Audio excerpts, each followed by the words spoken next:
Thank you.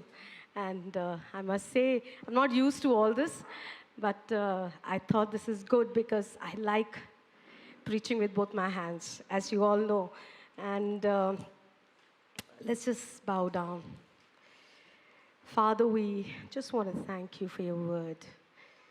And we want to thank you because it's your word which steers us, your word which guides us, encourages us, and causes us to move ahead.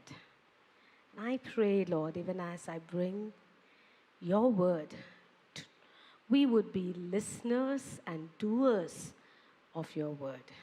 In Jesus' name, amen. Okay, I would say that before I start with my message, yesterday I got this saying by Oswald Chambers, and I would like to read it before I actually get into the message. It says, your growth in grace is not measured by the fact that you haven't turned back. I'll read it again. Your growth in grace is not measured by the fact that you haven't turned back, but that you have an insight, an understanding into where you are spiritually. I will read that again. But that you have an insight and understanding into where you are spiritually. So today, even as I bring forth this word of God, I pray that we as a community of God, we will have an insight and we will have an understanding of where we are spiritually. It is not just about I have accepted the Lord and I have not turned back. I'm not a backslider, but what is important is how much of understanding you have from the time you came to the Lord till date is what we will take you through. So the theme of my sermon today is the walk, and I have taken this from 1 John. So if you have your Bibles, I would request you, please turn your Bibles to 1 John, okay, and keep it ready. And as and when I request some of you to read, I would really appreciate that you read. Now, most of you know that I like walking, and as I was trying to think of what should be the theme, because it's something that we were taught, he said, don't think about the theme, take the scripture, go through the scripture, and see what the scripture is telling you, and then think about a theme. So I just felt that this has to be the walk. A quick background of 1 John and all the other letters that John has written. We find here that it has been 60 years after Jesus first met John and asked him to follow him. And it is 60 years since that he has come to the Lord and he has kind of connected with the Lord, and after 60 years, he has written this letter. Before I go ahead, I want to appreciate my son who tirelessly does the PPT for me. And I also want to acknowledge that I have taken most of what I'm going to share today with you from David Pawson and from a man I really admire is somebody called Vijay Tangaya. I was a part of YFC, Youth for Christ, and he was the person who influenced me when I just came to the Lord. So most of the teaching today is from David Pawson as well as from Vijay Tangaya. So we go ahead. Now, John has written this letter, and we find that he's a very old man. You can imagine, 60 years. He has met with Jesus, walked with Jesus. Jesus is dead. He has been resurrected. And here he is, old man. As a matter of fact, he is the only apostle who is alive. And he is the only apostle who's actually walked with Jesus. And in many places in the Word of God, we find him being addressed as the beloved of Jesus. He was loved the most by Jesus. As a matter of fact, there are incidents where we find John putting his head on the bosom of Jesus. Yes, so he is a beloved of Jesus. He is the apostle whom Jesus entrusted his mother on the cross. Do you remember that? He says, "This is your mother."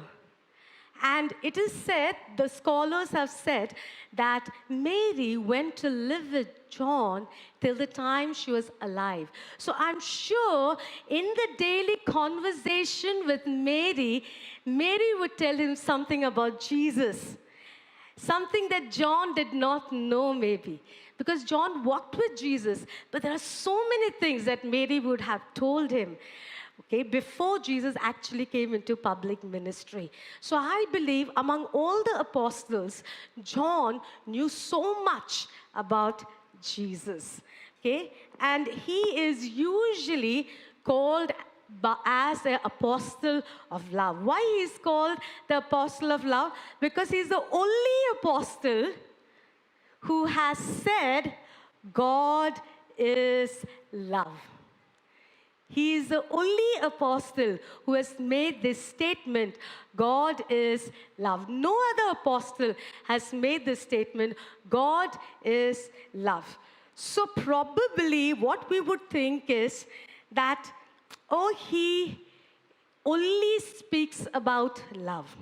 And it is true, in the last days, scholars have written that people would carry him. He was so old, people would carry him. And definitely when he comes to a congregation like this, he is honest, saying, hey, there comes John. This person who is the last of the apostles, let's listen what he has to say. And they would carry John and they would bring him slowly to the front, make him sit, and he would say, love one another. And that is all he would say. Love one another. People would always get to hear him say, love one another. And when we read the letters of John, we would think that this is all about love. But let me tell you, it is not all about love. There is an element of love. I don't know how many of you know, in the 34,000 verses that is there in the Word of God, only 1,000 verse talks about love. That means for every 34 lines, only one talks about love. That means there is so much more to God than God is love. And today I pray that we would be able to see that even as we go through this letter of 1 John. John was a very black and white person. There was no relativism in him. Do you know what is relativism? Anybody? What is relativism? Do we see relativism around us? Yes. Correct. No, there's no standard. No fixed standard.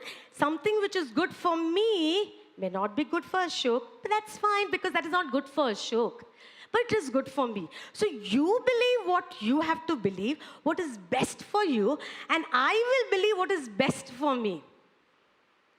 This is the general worldwide view. Relativism has become so much a part of us that many times even we are colored by this relativism. But here is John, an old man, a man who's walked with Jesus, a man who's gone around churches, and he is a black and white person. What do I mean by black and white? There's no shades of gray.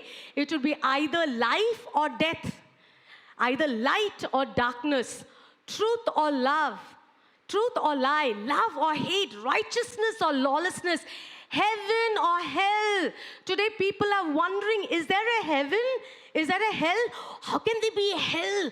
God is a God of love. How can there be hell? because God is a God of love. But he is very clear. I've actually heard a pastor say that there are shades of gray in the Bible. I've actually heard a preacher say that. But I want to say there are no shades of gray in the Word of God. It is black or white. Okay? And here is John, as he writes, he talks about children of God, children of devil. Is it shocking? Children of God, children of devil. I've heard people say all of us are children of God. No, that is not what the Word of God says.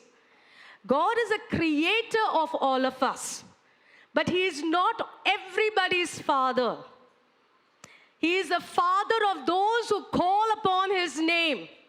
He is a father of those who has repented and turned around and come to the presence of the Lord. He's not the father of all. So we have John writing here clearly, children of God, children of devil. And today, as we walk along, it is basically an introspection to see where we are in the kingdom of God. At this point of time, heresies were already coming in. Now, what do I mean by the word heresy? Heresy is nothing but you are choosing and picking what is good for you. And that's exactly what happened. There was a heresy of Gnosticism. Now, what is Gnosticism? Gnosticism is nothing but it was built on the premises that all matter is totally evil. Spirit is ghost, and the man will progress spiritually as he increases in knowledge. This led to a false teaching about Jesus. They claimed Jesus could not have been born in the flesh, since the flesh is evil. Gnostic theory was that Jesus is either a ghost that seemed to have a human body, or that he had dual personality. Sometimes he would be divine, sometimes he would be human. Some of them would say that actually when Jesus was born, it was only in the time when he got baptized that the Spirit of God came upon, the Spirit of Christ came upon him. And then when he died, when he was on the cross, the Spirit of Christ left him. Now you have to remember, this is only 60 years since the death of Jesus. How much more heresy is there today? And today, if we do not know the Word of God clearly, black and white, we have all the reasons to fall into heresy. And that's why, as a church, we encourage, read the Word, meditate on the Word, chew the Word. Only when you do that, you will not fall into heresy. Every cult that you see today is actually coined out of heresy. They start with walking with the Lord, and then they pick and choose what is convenient for them, and then they make a whole religion out of what they have picked and chosen. Where is John writing this letter? In Ephesus. Okay, because he's gone, he's taken the mother of Jesus, and he goes to Ephesus, and it is said that he lived in Ephesus with Mary till the time he died. Okay, so he's probably writing it in Ephesus. To whom John writes this letter to? He is writing this letter to Christian congregation founded in truth and faith. But if you read the letter carefully, he mentions 3 categories: children, young men, and fathers.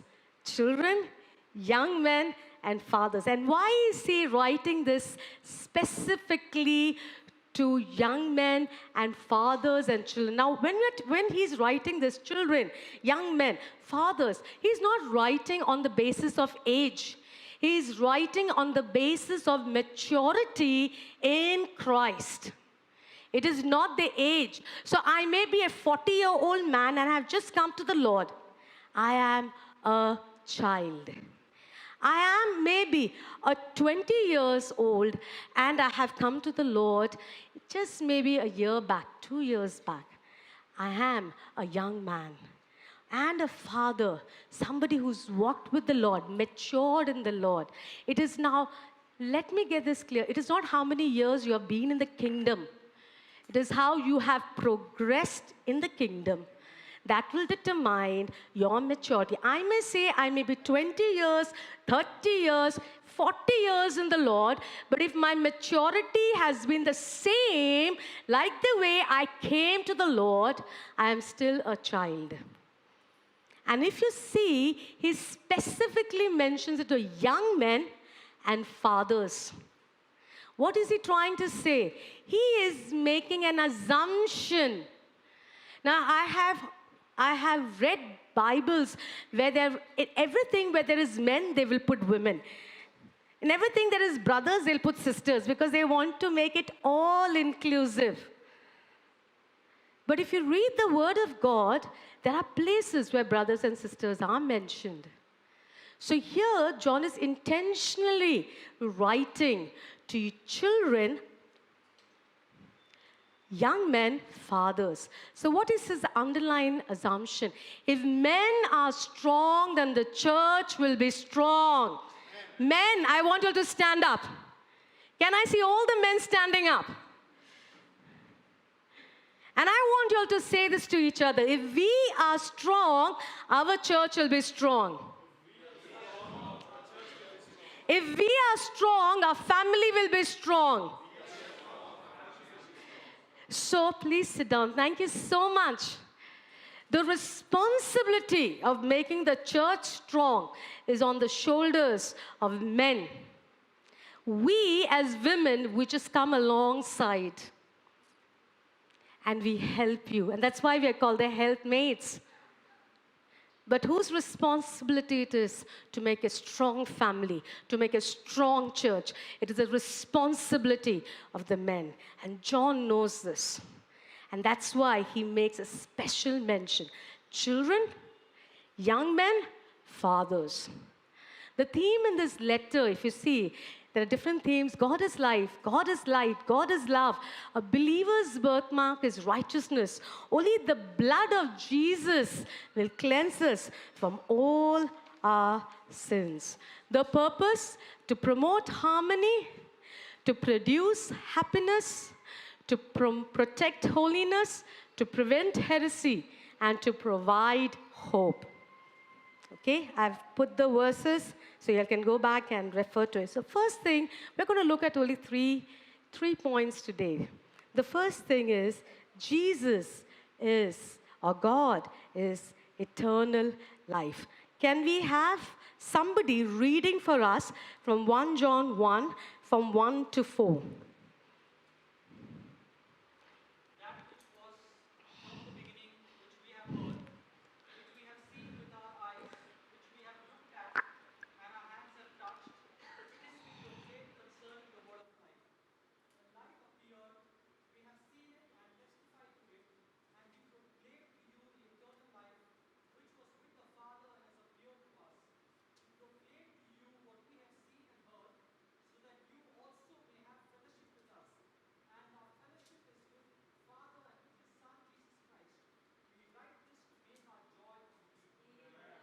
Hallelujah. We write this to make our joy complete. Now, if you read very carefully, these 4 verses are actually one complete verse in the Greek Bible.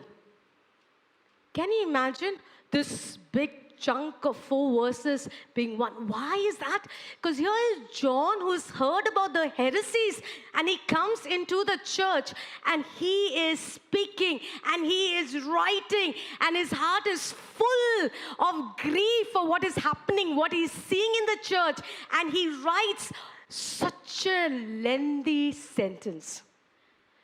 But there are treasures in this 4 verses. He says, he starts a very typical way. If you read even John, Apostle John, Gospel of John, we will find he's written this. He says, that which was from the beginning. That which was from the beginning. Okay, now what do I mean by this? That which was from the beginning. Okay, and what do you understand by this beginning? It is talking about the creation. The beginning is not the beginning of God. The beginning here is the beginning of creation. Is the beginning when God created the earth. So if you read Genesis 1, John 1:1, and now when you read, he is trying to tell the congregation the beginning is nothing but the beginning of the world. It is not the beginning of God. Are you understanding this? Yes, sometimes we wonder. I have heard people say, where is God? He existed. He existed.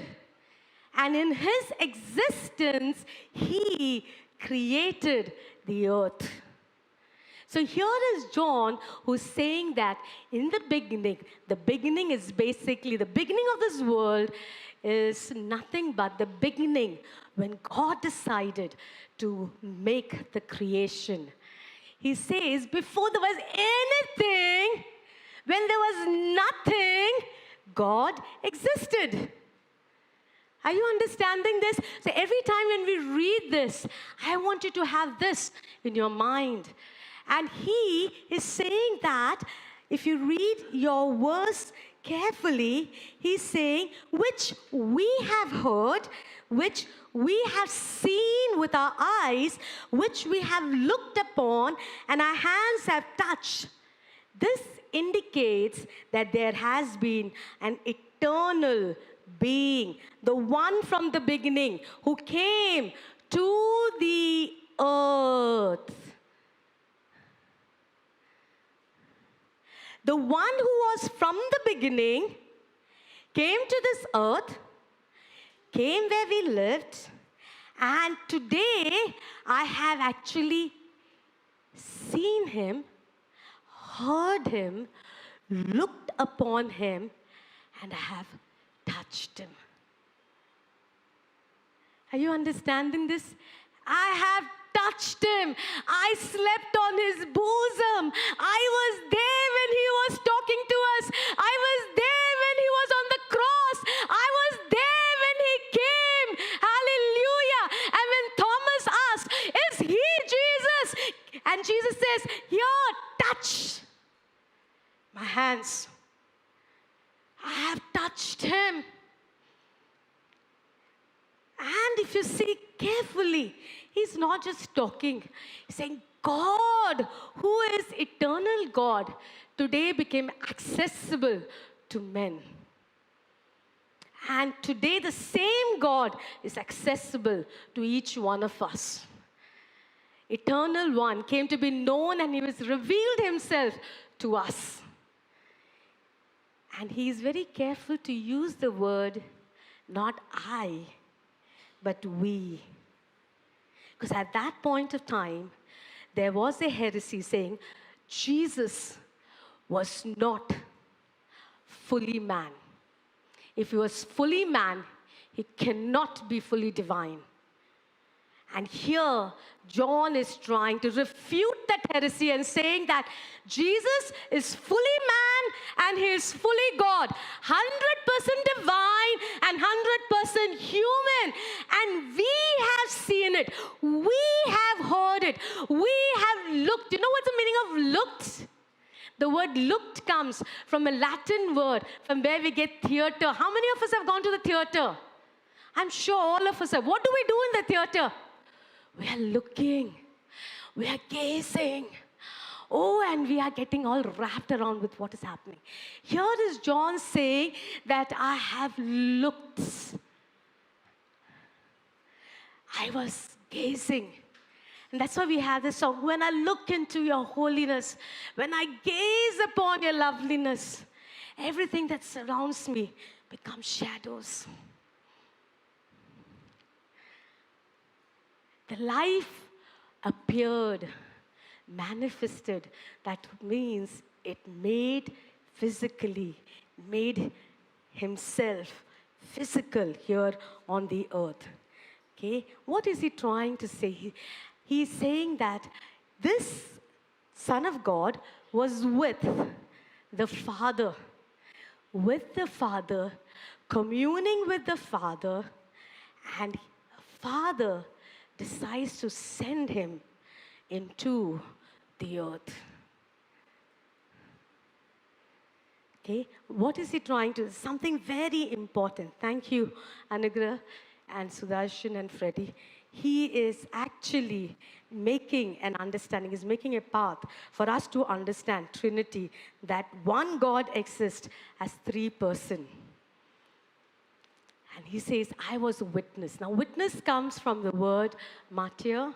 And if you read the Greek, we find that a witness is somebody who would give testimony of evidence in the court of law.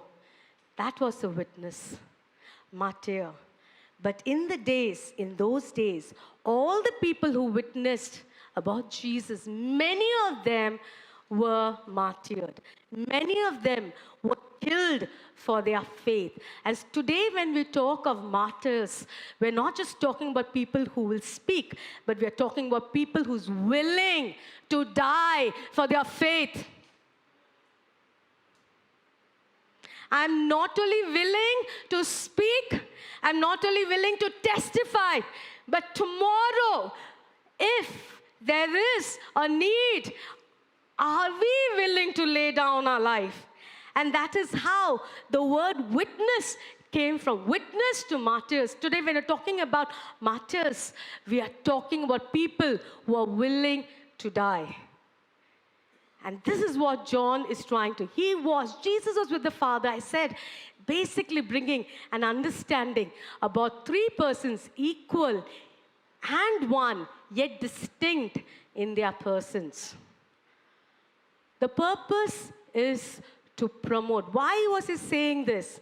The purpose was to promote fellowship, koinonia, to have intimate communion and participation in sharing in a common purpose. We are having koinonia here. Do you know that? We are having fellowship. When we say, oh, let's have fellowship together, what do we mean by that word fellowship? Is it just food? Is it just a cup of tea, a coffee? No. It is coming together for a common purpose and a common goal, which is to glorify God. That is koinonia. That is fellowship. Why are we coming together? It is to build the kingdom of God. That is our purpose. That is our goal, not just to have chai and gappa. We call that in Marathi, gappa. Gappa maraitsa. It is not just to come and do a tick.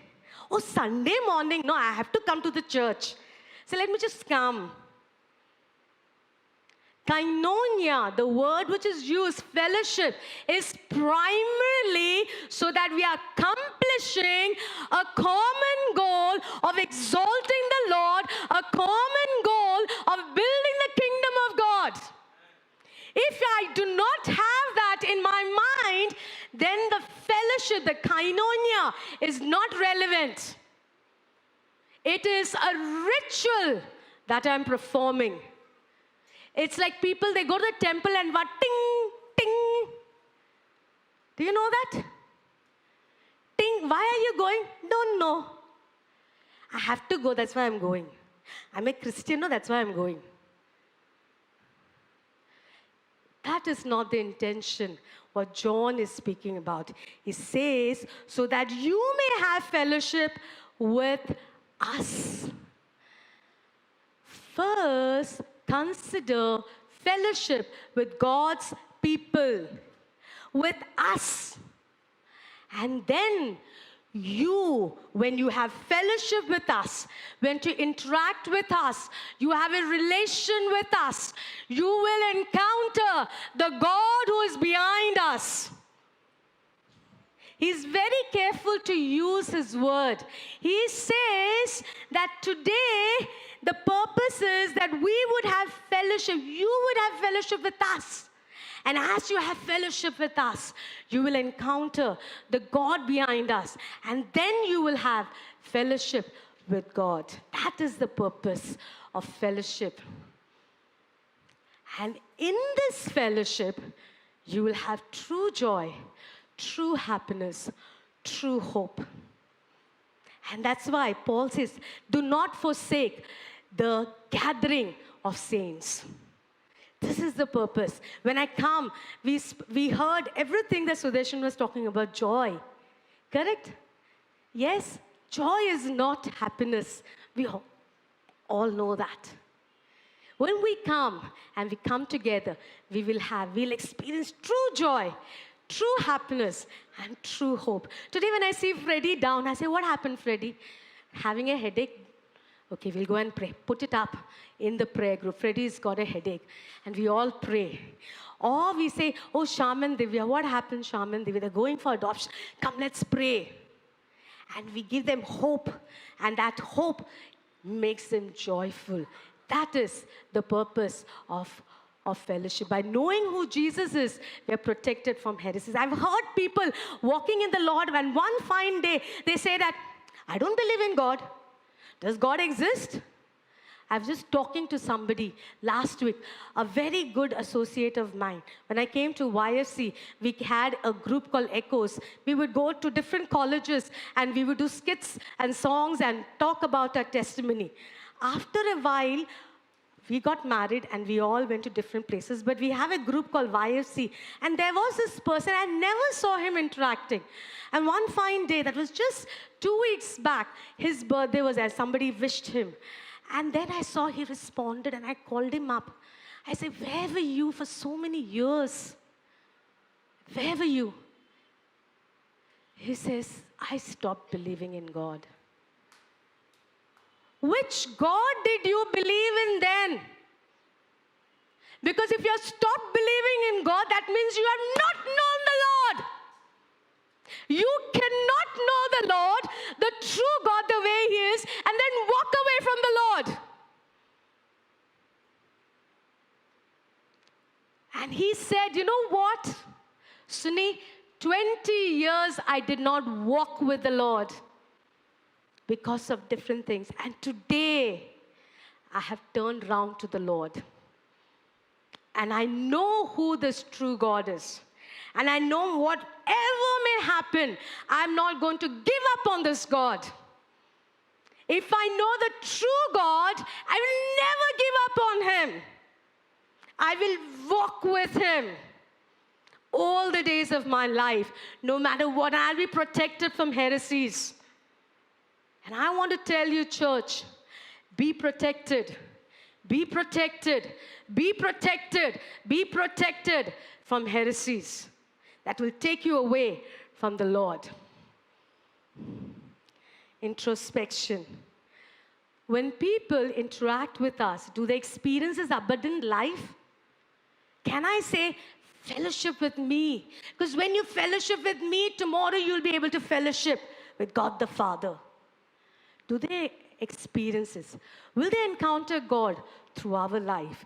Is what you need to understand. The next is God is light. I will not take much time on this because I remember Deepak clearly speaking about that. But God Himself is light. In verse 5, it says, we have your Bibles. This is the message we have heard from Him and declares to you, God is light.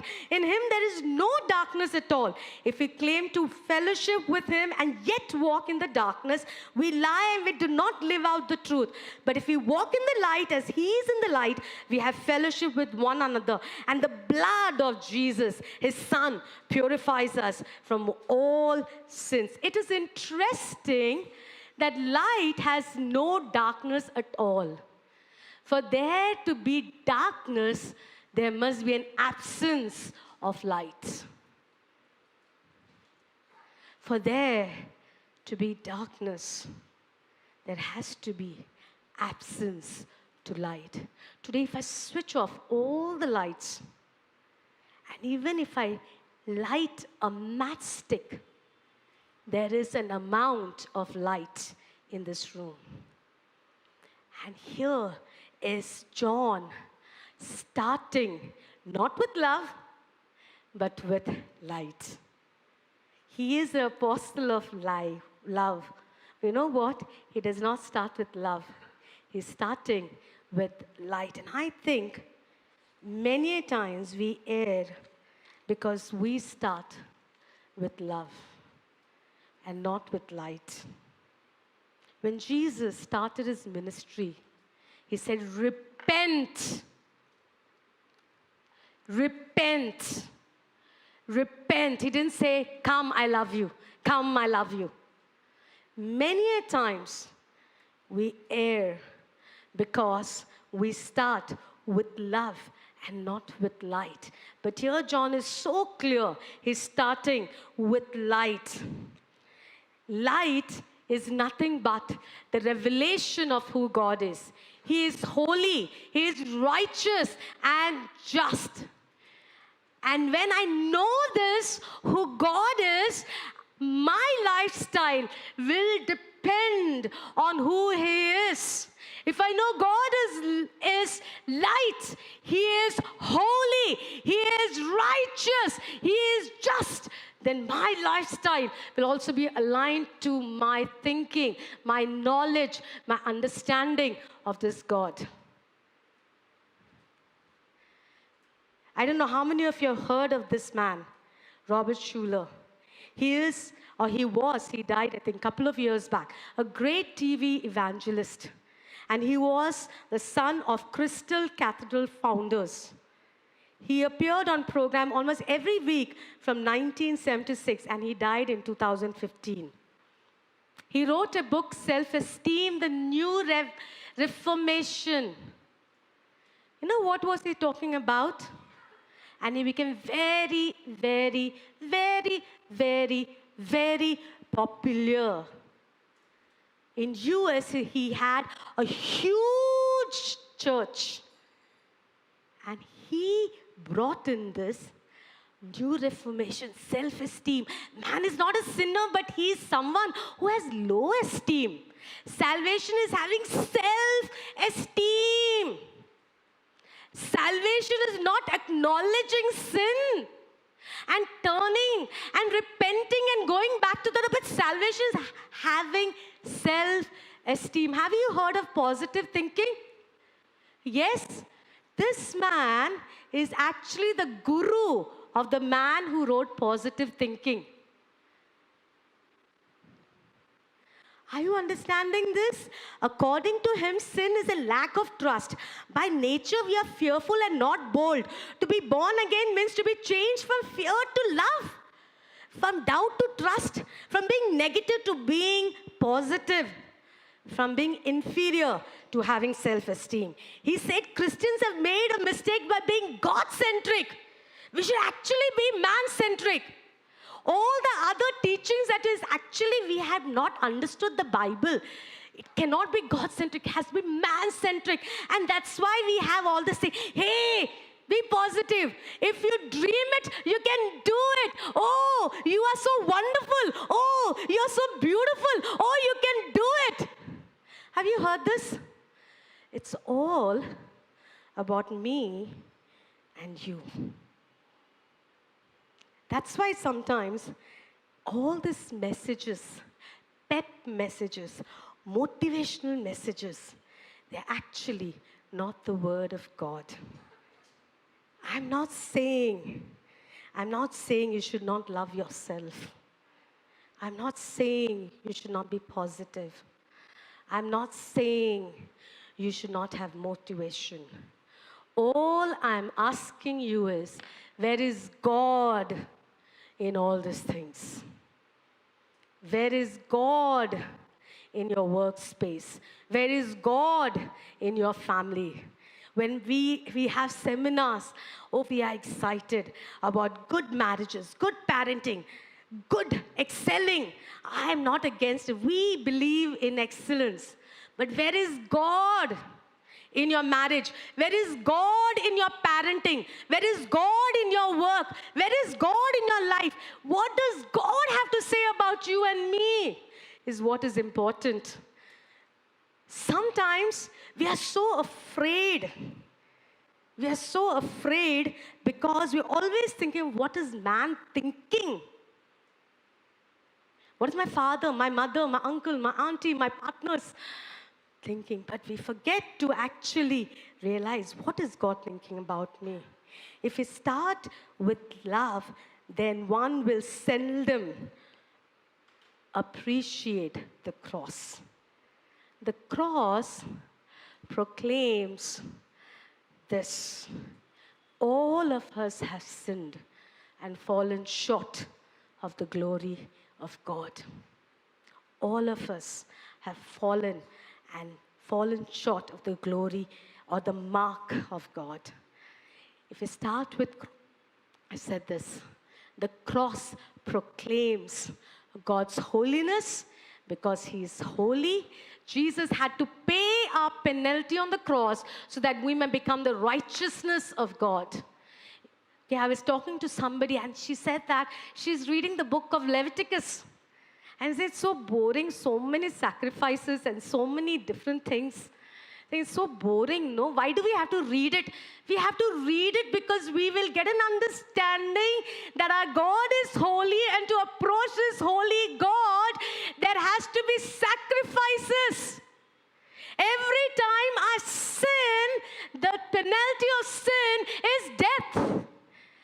And because of that, a lamb has to be slaughtered. We couldn't approach the Holy of Holies like that. Some of us have read a Bible. There is a tabernacle, outer gates, and then the Holy of Holies, and nobody can go into the Holy of Holies except the chief priest.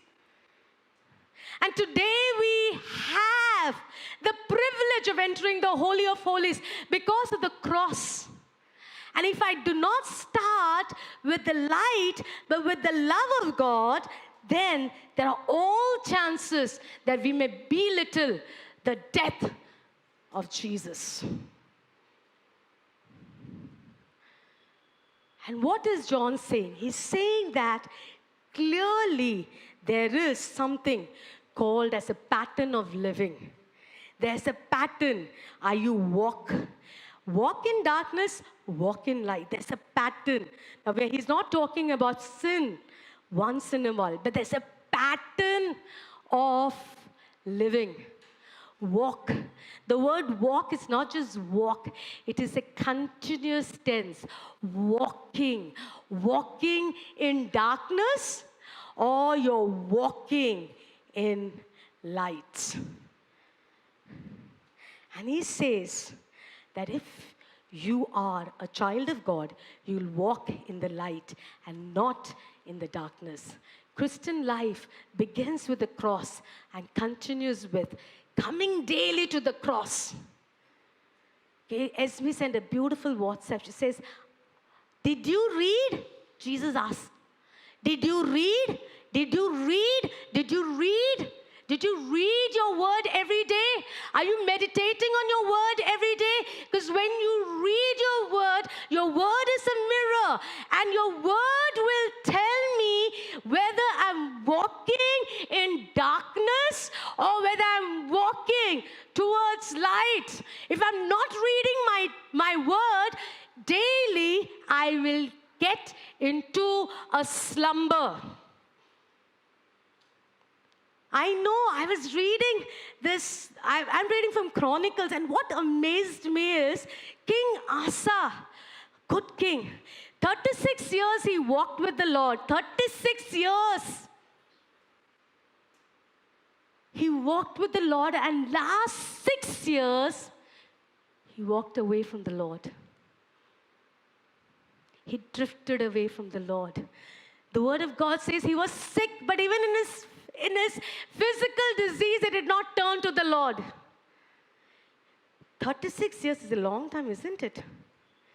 Intentionally read the Word of God. Intentionally meditate on the Word of God. Intentionally ask, Lord, where is it, Lord? I am faltering. Where is it, Lord? I'm falling short of your standard. Where is it, Lord? You want me to turn away. I was reading how the kings did not pull down the high places, and these high places became a snare to them. And I was saying, Lord, what is a high place in my life, Lord? It is not about my 30 years of walk. It is, let me walk in your light till I die. And I want to encourage you, urge you, church, read your word. Others, you'll drift away and you'll not even know that you have drifted away. The realization of God is holy. When we live in holiness, there is true freedom and joy. Who says holiness is not equivalent to happiness? Who says that? If I'm walking right with the Lord, if I'm doing something for the Lord, even if my flesh says, no, I can't do it, but I'm doing it because it pleases the Lord, it makes me happy. I remember when I got baptized, I was so happy because I knew this is what the Lord wanted me to do. And there's so much of joy and happiness. What is it that God is asking you to do? And the Word of God says, and when we do that, we have fellowship with one another, and the blood of Jesus, His Son, cleanses us from all sins. The blood of Jesus, His Son, cleanses us. It's only when we have fellowship. I don't know. I want to encourage you, brothers and sisters. Come, have fellowship. Because when we have fellowship, you know what happens? We rub on the wrong side. And then we see whether truly the love of God is there in us. So I'm coming close, introspection, aware of the presence of sin. This will lead to confession of sins. To confess is to say the same as what God is telling you. Same as what God. If I am involved in bad thoughts, and God is saying it is lust, confess it is lust. If I have been telling lies, I say it's just a joke, no. Say it is a lie. Because that is what God is telling. Say what God wants you to say. And God is love. I'll quickly go through this. Love is essential aspect of His character. Colors every aspect of His nature. But does not eliminate His holiness, His righteousness, or His perfect justice. In holiness is His loving. In righteousness is His loving. In justice is His loving.